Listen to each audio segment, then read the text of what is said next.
Dituntut miliaran rupiah, pria ini ungkap nasib suami Zaskia Gotik. Aib lama Sirajuddin jadi petaka.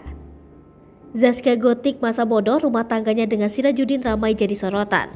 Lelah dengan segala pemberitaan tentang Sirajuddin yang belum ada buktinya, Zaskia Gotik pilih santai hadapi semua.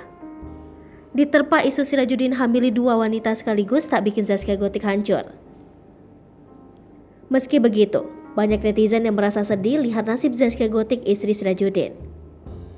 Banyak netizen yang dibuat geram dan pilu melihat nasib Zaskia Gotik jika Sirajuddin benar-benar lakukan seperti yang dituduhkan. Tahu rumah tangganya diusik, Zaskia Gotik pun mulai buka suara. Gerah biduk cintanya dengan Sirajuddin disentil netizen. Ex Vicky Prasetyo ini ungkap fakta. Pasang badan bela Sirajuddin, Zaskia Gotik ngaku santai dengan isu miring. Zaskia Gotik sebagai istri pilih menyikapinya dengan tenang dan lebih mempercayai perkataan suami. Diketahui, Zaskia Gotik Sirajuddin Mahmud digugat oleh model asal Yogyakarta bernama Vera Nosiliana soal pengakuan anak di Pengadilan Negeri Cikarang. Vera Nosiliana menyatakan bahwa anak yang dilahirkannya merupakan anak biologis Sirajuddin Mahmud. Menanggapi hal ini, praktisi hukum dan orang yang mengenal Vera Nosiliana, Indra Tarigan, menganggap wanita yang juga dikenal dengan nama Ines Gonzales ini terlalu mengada-ada.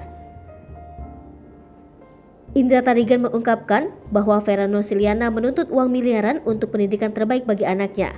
Selain itu, Indra Tarigan juga membenarkan bahwa Vera Nosiliana juga menuntut aset pada Sirajuddin Mahmud. Lipo TV, jangan lupa komen, like, dan subscribe, serta tonton terus berita-berita terupdate lainnya ya.